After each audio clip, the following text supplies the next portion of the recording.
Hello viewers, இந்த வீடியோவில் உங்கள் பர்சனோட கரண்ட் ஃபீலிங்ஸ் தான் பார்க்க போகிறோம். இந்த வீடியோவை பார்க்குறீங்கன்னா கண்டிப்பாக உங்களுக்கு ரெசினேட் ஆகும். அப்போ எனக்கு மறக்காமல் கமெண்ட் பண்ணிடுங்க.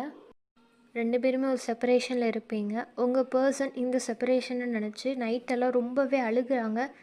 தனக்கு என்ன செய்யணும் அப்படின்னு எதுவுமே தெரியாமல், எப்படி நெக்ஸ்ட் மூவ் எடுக்கிறதுன்னு தெரியாமல் ரொம்பவே பயப்படுறாங்க, பயந்து அழுகுறாங்க. நைட்டெல்லாம் என்ன செய்கிறதுனே தெரியல. இதனால் இப்படி ப்ராப்ளம்ஸ் க்ரியேட் ஆகுது. யார் க்ரியேட் பண்ணுறா, எங்கேருந்து வந்துச்சு, நல்லா தானே போயிட்டு இருந்துச்சு, ஏன் நமக்கு இந்த மாதிரி நடக்குது, அடுத்து என்ன செய்யணும்னு தெரியல அப்படின்னு நினச்சி ரொம்பவே அழுகுறாங்க. பட் அவங்களுக்கு சன் கார்டு வந்திருக்கு. நீங்கள் தான் சன், அவங்களோட சன். நீங்கள் இருந்தால் மட்டும்தான் அவங்களுக்கு அந்த கம்ப்ளீஷன் சக்ஸஸ்ன்றது கிடைக்கும்.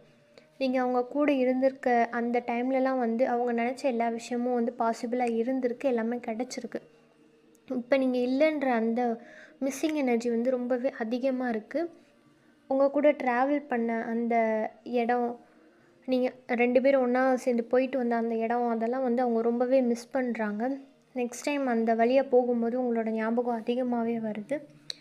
நீங்கள் ஏதாவது கிஃப்ட் கொடுத்துருந்தீங்க அப்படின்னா அதெல்லாம் நினச்சி, இந்த பாஸ்டெல்லாம் நினச்சி ரொம்பவே அவங்க ஃபீல் பண்ணுறாங்க. சம்டைம்ஸ் அந்த பாஸ்ட்டை நினச்சி அழுகுறாங்க, நைட் டைமில் அழுகுறாங்க. சம்டைம்ஸ் அதை நினச்சி ஹாப்பியும் ஆகுறாங்க. நீங்கள் இப்போ கரண்ட்லி என்ன பண்ணிட்டுருங்க அப்படின்னா, செல்ஃப் லவ் பண்ணிகிட்ருக்கீங்க.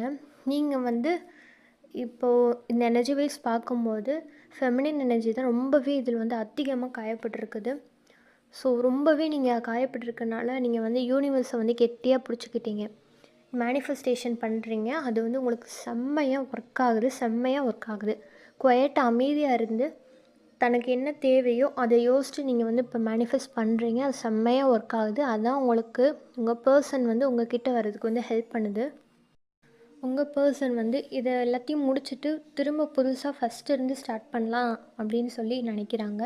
ஒரு போல்டு கம்யூனிகேஷன் உங்கள்கிட்ட கொடுக்குன்னு நினைக்கிறாங்க. கண்டிப்பாக நான் நம்ம ரிலேஷன்ஷிப்பில் ஒரு ஆக்ஷன் எடுப்பேன், கண்டிப்பாக அதை சக்ஸஸ்க்கு கொண்டு போவேன், ரொம்பவே சீக்கிரமாக கம்யூனிகேஷன் வரும்னு சொல்கிறாங்க. ஸோ இதான் உங்களுக்கான ரீடிங். ரெசனேட் ஆச்சுன்னா கமெண்ட் பண்ணுங்கள்.